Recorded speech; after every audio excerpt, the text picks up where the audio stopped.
Hello everyone, आज हम लोग stopping by woods on a snowy evening के मोस्ट इंपॉर्टेंट एमसीक्यूज देखने वाले हैं। और ये फर्स्ट टाइम है कि मैं आप लोगों को 50 एमसीक्यूज सारे एक साथ करवाने वाली हूँ, क्योंकि आज मैं थोड़ा फ्री थी तो सोचा कि आज सारे एमसीक्यूज आपको साथ में करवा दूँ। अदरवाइज मैं आप लोगों को 25 क्वेश्चंस फर्स्ट पार्ट में करवाती हूँ और नेक्स्ट 25 क्वेश्चंस नेक्स्ट पार्ट में करवाती हूँ, क्योंकि मेरी भी छोटी बेटी है और मुझे भी अपनी घर की जिम्मेदारियों में मैं भी उलझी हुई हूँ। तो आप लोगों को भी टाइम देती हूँ और अपनी घर की जिम्मेदारियों को और अपने परिवार वालों को भी मुझे टाइम देना होता है। ओके, चलिए। और सबसे पहले आप लोगों को मैं विश कर देती हूँ हैप्पी विंटर।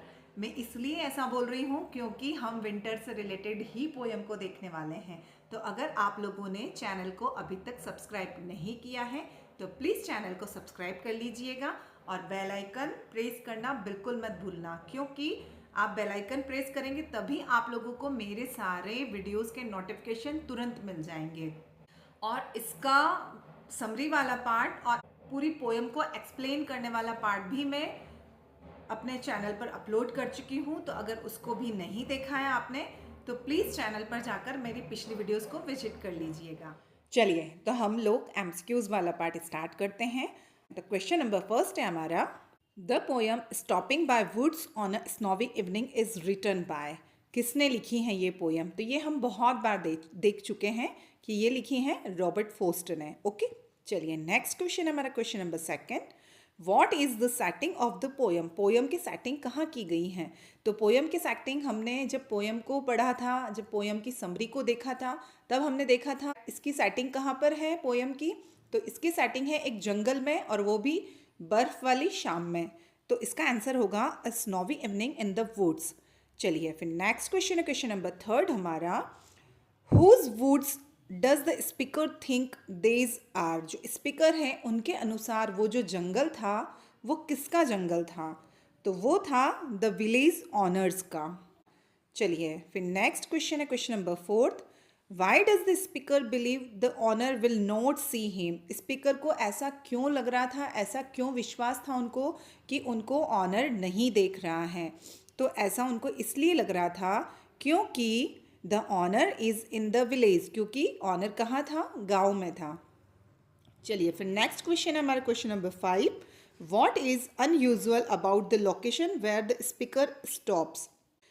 जहाँ स्पीकर रुका था या जहाँ पर वो ट्रैवलर रुका था वो लोकेशन अनयूजुअल क्यों थी? ऐसा क्या था वहाँ पर? तो ऐसा इसलिए लग रहा था क्योंकि it is between the woods and a frozen lake. ऐसा इसलिए क्योंकि एक तरफ जंगल था और एक तरफ जमी हुई झील थी।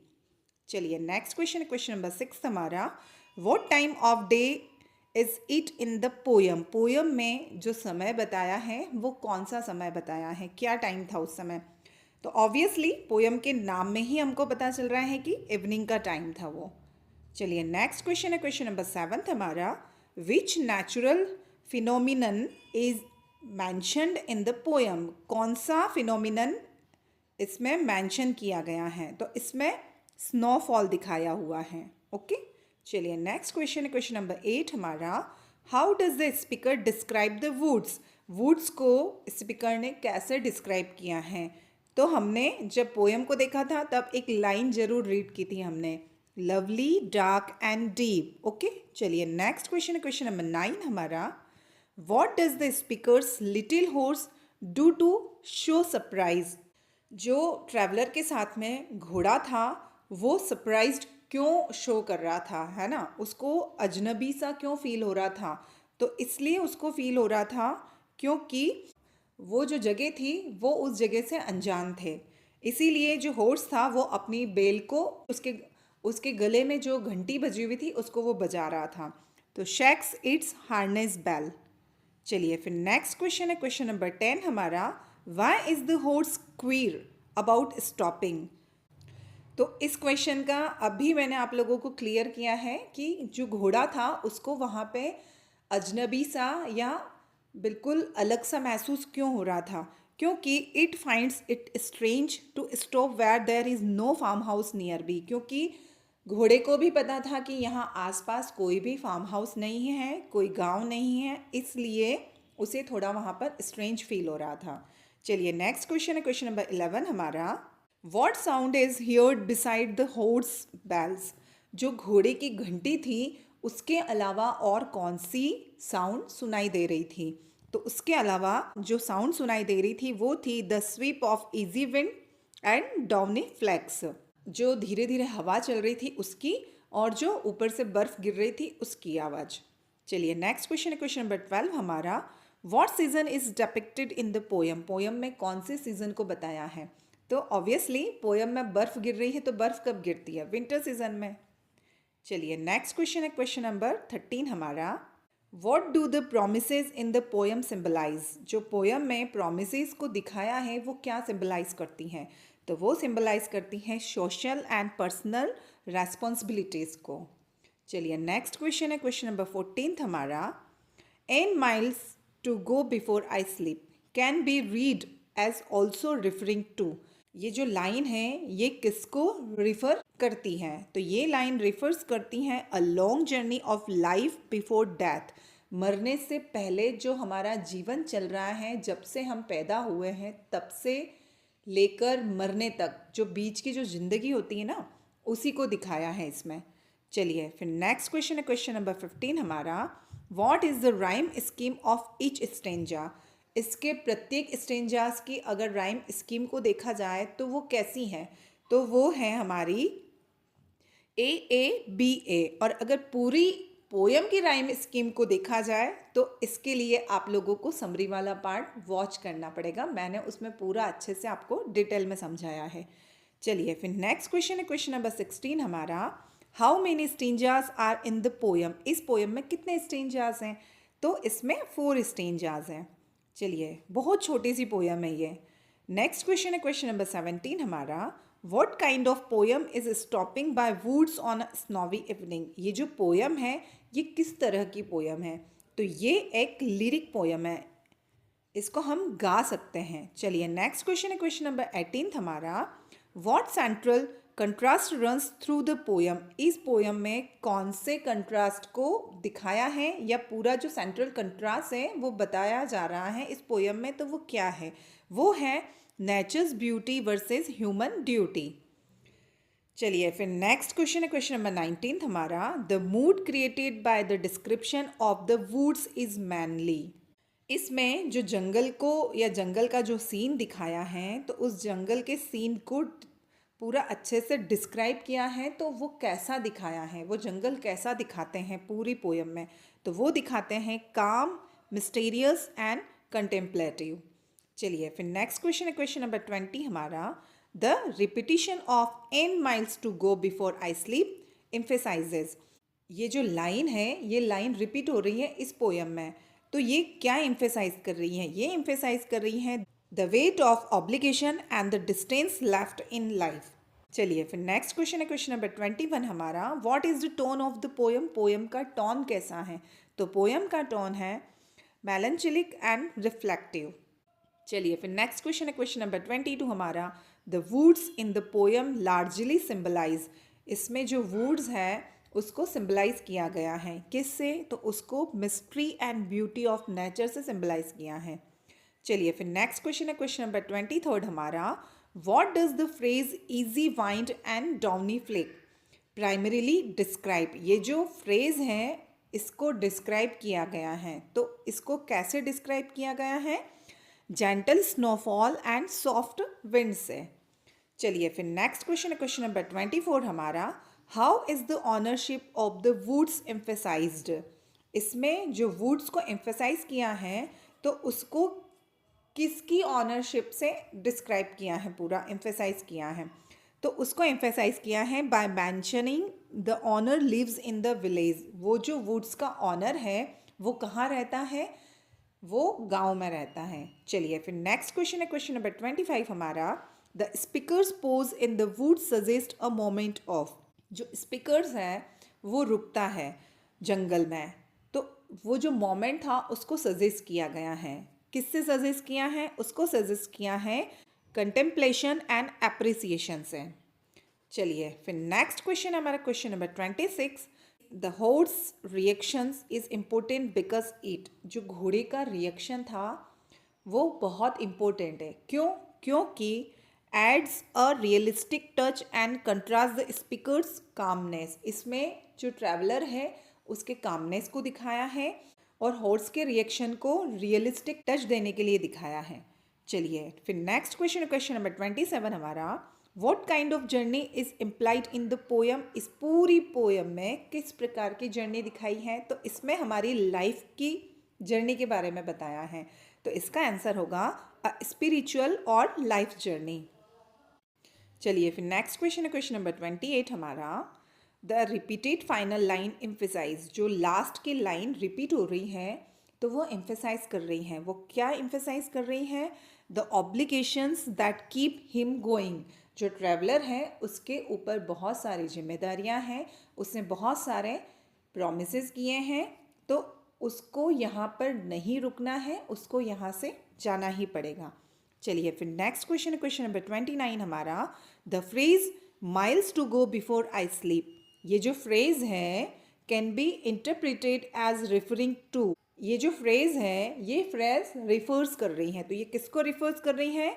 तो ये रिफर्स कर रही हैं both A and B. Sleep literally as rest, rest के लिए सोना, और डेथ मेटाफरिकली, और हमेशा के लिए सो जाना, मतलब कि मर जाना, डेथ हो जाती है ना। चलिए फिर नेक्स्ट क्वेश्चन है, क्वेश्चन नंबर 30 हमारा, what is the metre of the poem. इस पोयम का मीटर क्या है? तो ऑब्वियसली हम लोगों ने इसको भी समरी वाले पार्ट में देखा है, इसीलिए मैं आप लोगों को बार बार बोलती हूँ कि आप पहले समरी वाला पार्ट या समरी वाला वीडियो वॉच कीजिए, उसके बाद ही एमसीक्यूज़ को लगाया कीजिए। ओके, तो इसमें इस पोयम का मीटर कैसा है? इस पोयम का मीटर है आयम्बिक टेट्रामीटर। समरी वाले पार्ट में क्या होता है कि एक बार हम रीड कर लेते हैं, उसके बाद जब हम एमसीक्यूज़ लगाते हैं ना, तो हम लोगों का फर्स्ट टाइम तो रीड करना और सेकंड टाइम रिवाइज करना, दोनों काम एक साथ होता है। तो ये जो आंसर होते हैं ना, ये हमेशा के लिए कहीं ना कहीं हमारे सबकॉन्शियस माइंड में जाकर फिट हो जाते हैं। हमें पता नहीं चलता है, हमें लगता है कि हमें कुछ याद नहीं है, लेकिन कहीं ना कहीं ये माइंड में होते हैं हमारे। ओके, चलिए फिर नेक्स्ट क्वेश्चन है, क्वेश्चन नंबर 31 हमारा, the speaker stops his horse because. जो स्पीकर है उसने अपने हॉर्स को रोका क्योंकि he is drawn by the beauty of the woods, क्योंकि वो जंगल की सुंदरता में खो गया था। चलिए नेक्स्ट क्वेश्चन है हमारा, question number 32, which literary device is used in. कौन सा लिटरेरी डिवाइस यूज्ड हुआ है? Whose woods these are I think I know. इसमें कौन सा लिटरेरी डिवाइस यूज हुआ है? तो इसमें इंजाबमेंट यूज हुआ है। इंजाबमेंट कहाँ यूज़ होता है? जहाँ पर कहीं कोमा या फिर कहीं कोई फुल स्टॉप न आकर के सीधा एक ही लाइन पूरी कंटिन्यू चलती जाती हैं। ओके, तो उसमें इंजाबमेंट होता है। नेक्स्ट क्वेश्चन हमारा, question number 33, the phrase he gives his harness bells a shake attribute what to the horse. इसमें हॉर्स के कौन से एट्रीब्यूट्स को दिखाया है? ये फ्रेज क्या शो कर रही है? तो ये शो कर रही है अवेयरनेस एंड सरप्राइज को। हॉर्स वहाँ पर सरप्राइज हो गया था कि मेरा मालिक यहाँ क्यों रुका है, और वो गले के घंटी बजाकर उसको अवेयर कर रहा था, सावधान कर रहा था कि यहाँ मत रुको। चलिए फिर नेक्स्ट क्वेश्चन है, question number 34, which mood best describe the woods. Woods को सबसे ज़्यादा कौन सा मूड डिस्क्राइब कर रहा था? तो जो जंगल था उसको डिस्क्राइब कर रहा था पीसफुल एंड इनवाइटिंग। जो जंगल था वो ट्रैवलर को शांति प्रदान कर रहा था और इनवाइट कर रहा था कि यहाँ रुको, मेरे यहाँ पर थोड़ी देर के लिए रुको। चलिए फिर नेक्स्ट क्वेश्चन है, क्वेश्चन नंबर 35 हमारा, what does the snow symbolise. जो स्नो है, जो बर्फ़ गिर रही है, वो सिंबलाइज करती हैं। तो वो क्या सिंबलाइज करती हैं? वो सिंबलाइज करती हैं प्योरिटी एंड साइलेंस को। चलिए फिर नेक्स्ट क्वेश्चन है, क्वेश्चन नंबर 36 हमारा, how does the poem and. जो पोयम है वो एंड होती हैं, वो ख़त्म होती हैं। वो कैसे ख़त्म होती हैं? With the speaker continuing to his obligation. Speakers को अपनी रेस्पॉन्सिबिलिटीज़, अपनी जिम्मेदारियों का एहसास होता है और उसे वहाँ फील होता है कि मुझे यहाँ नहीं रुकना है, मुझे बहुत आगे जाना है, अभी मुझे बहुत काम है। चलिए फिर नेक्स्ट क्वेश्चन है, क्वेश्चन नंबर 37 हमारा, the poem is often read as exploring the tension between. जो पोयम है उसमें कौन सी टेंशन्स को एक्सप्लोर किया गया है? तो उसमें दिखाया है डिज़ायर एंड ड्यूटी को, जो हमारी इच्छाएं होती हैं और जो हमारी जिम्मेदारियां होती हैं, उसको दिखाया गया है। चलिए फिर नेक्स्ट क्वेश्चन है, क्वेश्चन नंबर 38 हमारा।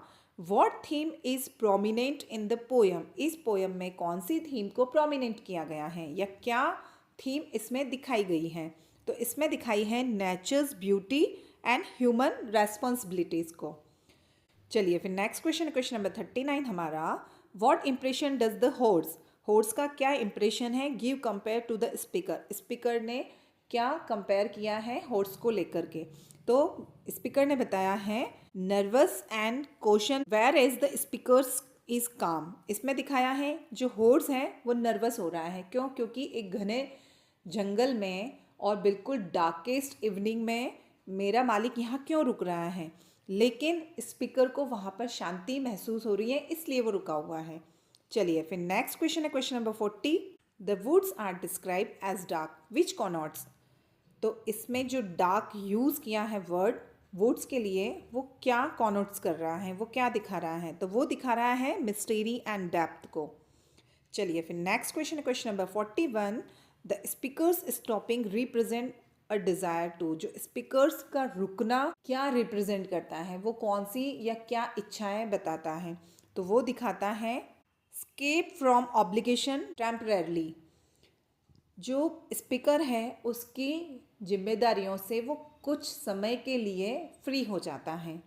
चलिए नेक्स्ट क्वेश्चन है, क्वेश्चन नंबर 42 हमारा। What does the village represent in contrast to the woods? वो जो विलेज उसमें दिखाया है उसको जंगल से कंट्रास्ट किया है। तो कैसे कंट्रास्ट किया है? सिविलाइजेशन एंड रेस्पॉन्सिबिलिटीज से।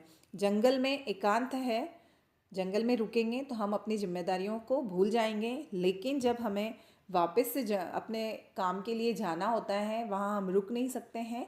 हमें आगे जब चलना होता है तब हमें पता चलता है कि हमारी बहुत सारी जिम्मेदारियाँ या बहुत सारे हमारे काम पेंडिंग पड़े हैं अभी। चलिए नेक्स्ट क्वेश्चन है, क्वेश्चन नंबर 43 हमारा। The poem space is mostly? जो पोयम का पैज है वो मोस्टली किसको दिखाता है? वो दिखाता है स्लो एंड डिलिबरेट को। चलिए नेक्स्ट क्वेश्चन है, क्वेश्चन नंबर 44 हमारा।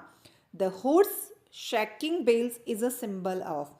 जो हॉर्स अपने गले की जो घंटी को बजा रहा है तो वो सिंबल है, वो किसका सिंबल है? वो सिंबल है वार्निंग एंड अलर्टनेस का।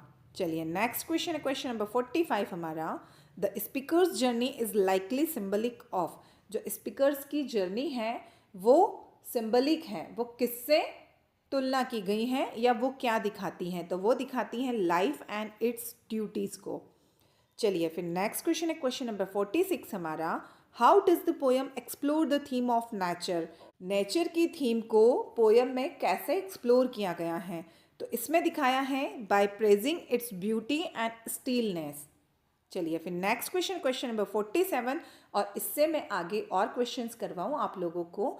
अगर आप लोगों ने अभी तक चैनल को सब्सक्राइब नहीं किया है तो प्लीज़ चैनल को सब्सक्राइब कर लीजिएगा और बेल आइकन ज़रूर प्रेस कर दीजिएगा। चलिए तो हमारा क्वेश्चन नंबर 47 देखते हैं हम। Why is the repetition in the last line effective? जो पोयम में लास्ट लाइन को रिपीट किया गया है तो उसको इफ़ेक्टिव तरीके से रिपीट किया गया है। तो वो क्यों किया गया है ऐसा? वो इसलिए किया गया है it creates a hypnotic reflective effect. एक रिफ्लेक्टिव इफेक्ट देने के लिए उसको रिपीट किया गया है। चलिए नेक्स्ट क्वेश्चन है, क्वेश्चन नंबर 48 हमारा। The woods beauty is contrasted with the speaker's? जो जंगल की तुलना, जो जंगल की सुंदरता है उसको स्पीकर्स ने किससे कंट्रास्ट किया है? कौन सी चीज़ों को उससे कंपेयर किया गया है, तुलना की है? तो उसको सोशल कमिटमेंट एंड रेस्पॉन्सिबिलिटीज से तुलना की है। उसकी बताया है कि जंगल की सुंदरता थोड़े टाइम के लिए हमारी जिम्मेदारियों को भुला देती हैं, लेकिन हमें आगे चलकर फिर वही जिम्मेदारियां याद आती हैं और हम निकल पड़ते हैं अपने सफ़र पर। चलिए फिर next question, question number 49। What literary device is present in the darkest evening of the year? ये जो लाइन है इसमें कौन सा लिटरेरी डिवाइस को प्रेजेंट किया गया है? तो इसमें एलिट्रेशन दिखाया है। चलिए फिर नेक्स्ट और लास्ट क्वेश्चन है हमारा, और इस क्वेश्चन का आंसर आप लोगों को मुझे कमेंट बॉक्स में देना है। और ये पोयम बहुत इजी है, इसके सारे आंसर भी बहुत इजी है, तो आई होप आप लोग इसका आंसर मुझे कमेंट बॉक्स में बिल्कुल करेक्ट देंगे। ओके, चलिए, तो लास्ट क्वेश्चन है हमारा, the overall mood of the poem can be describe as. पूरी पोएम का जो मूड है वो डिस्क्राइब करता है, तो वो क्या डिस्क्राइब करता है ये आपको मुझे कमेंट बॉक्स में बताना है। तो हमारा एमसीक्यूज वाला पार्ट यहीं फिनिश होता है। Thank you, bye bye.